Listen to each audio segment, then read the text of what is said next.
welcome to the gameplay changes, potentially for Season 3. We'll find out how much stays in. We're here live with Scott Gandhi and Scott Gandhi. So let's start exactly, because that's what you're waiting for, to find out what's going to be happening in Season 3. The first one to talk about is actives. We're going to be doing the Oprah treatment, right? Everybody gets actives. You get an active, I get an active, and I don't have to pay for them. Yeah, you know, it was interesting when we talked about the systems that we'd want to kind of overhaul for Season 3. Active items was very much at the top of the list.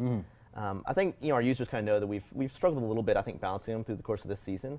But one of the things maybe our users don't know is that they actually have a very poor buy-through rate among our casual population. I mean, a lot of people view it as vital to actually play the game, right. but then there's people that aren't buying them. That's right. Actually, the majority of our players don't pick them up. And we spent some time talking to those players about why that is. Some of the players feel like if they're already behind, spending money there gets them more behind. Or maybe they don't know how to use them more effectively. But either way, this was a major system that we just saw not getting enough play and that we wanted to go back and revisit and change. So we're looking at potentially giving everybody a starting active at the beginning of the game that you can choose yourself? Yeah. So one of the things we've done actually is we've renamed them from active items, which is a little bit confusing to some newer users, to just calling them trinkets. Right, okay. And basically, trinkets are now free. You get your first trinket at level 1. You just grab and pick the one you want. And then at level 12, you get to get a second trinket. Oh. And along with that change, trinkets now also you don't rank them up over the course of the game. So you don't pay more for them, you just get that trinket at that rank. Does it evolve as the game goes on, or is it going to be staying the same as when it starts? It just stays the same as when you get it when it starts. So is it technically a nerf and a buff to trinkets and actives? Because if it's not going to rank up, you're not going to get a lower cooldown on it? Or? It's interesting. They fall somewhere between the tier 2 and tier 3 of what they used to be for actives, at least the ones that are converting over from active items. So for some of them, it's kind of a big buff because you're getting for free basically a tier 2 or tier 3 active right at the start of the game. But for other ones, it's towards the end of the game, it would be considered a little bit of a nerf. So I think purification beads is one example. It'll actually stop short of where the tier 3 used to be. Makes sense. So it's a little bit weaker.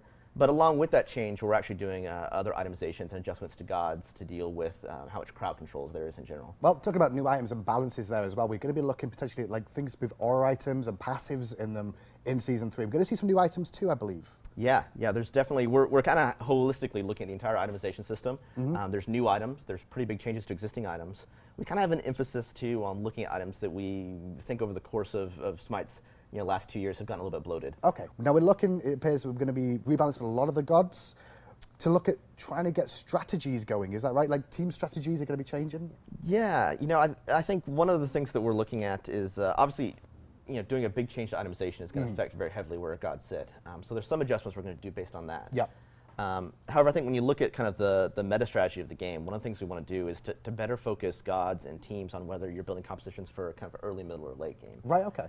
Which is something we have right now, but not to the degree we'd like to get to. And I guess that'll play into the new trinket system as well, with the trinkets being early game focused, maybe as the game goes on, beads aren't going to be as effective as they used to be on such a short cooldown, so a more middle, early game composition might work out well with them as well. So we're going to be looking at the gods in general and then looking for potential extra strategies, like maybe split push, maybe, looking for other things. Is that what we're trying to aim with this? Pretty much. It's really just making sure that gods fit a certain role, right? We want to have, let's take Neith, for example, right? If we decide that we think she's really early game focused, we want to make sure that she fits into an early game composition and that there is a point where she does fall off. Gotcha. And so there is a pros and cons every time you select a god. Makes perfect sense. So God general rebalance is going to be happening as well. We'll find out a little bit more about that later on. We've also got changing the way CC effects look. We're going to make sure that everybody knows exactly what you've been hit by and what's affecting you. Is that just basically going to be shown on your UI more than anything else? Yeah, there's two pieces here. One is that right now when you get hit by a debuff or a buff, there's basically it uses the icon from the ability of the god.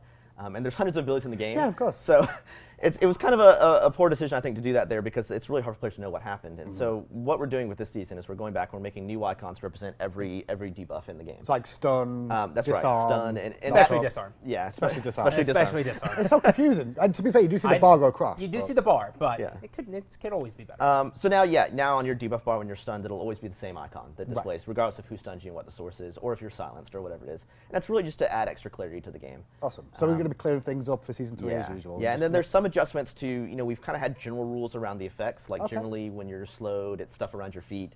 But we're going to be tightening that up and just doing some improvements to that as well. Fantastic. Next thing to talk about, daily quests. This is you, right? Yeah, it's me. Basically, the daily login reward bonus that's currently in the game, where you log in every single day and you collect your bounty, is going away. And the quest system is going to replace it tenfold. Now, how many quests you have will depend on your level. Okay. So a level 5 will only get 1 quest, whereas a level 15 will have 2. Okay. And it'll max out as 2 as well. So each quest will give you a favorite reward, and then you'll build up to actually getting gems. And the best part about it is that if you miss a day, you don't get penalized. Oh, so you don't reset back to 0 on favor. That's right. Again. You just keep progressing, which is one of my favorite things because it's really painful as a player when you got every single day except for the last day and you missed your reward. The worst is you log in for 5 days and you don't get it because you go out on Saturday. You go out on Saturday and you come back and you're like, oh well, back to the drawing board again over again. So we're gonna see different types of. What kind of quests are they gonna be though? So is it going to be like this was actually one of the more complicated parts of actually building the quest system, was trying to figure out how to not impact gameplay with negative behavior or to de-incentivize playing with friends, right?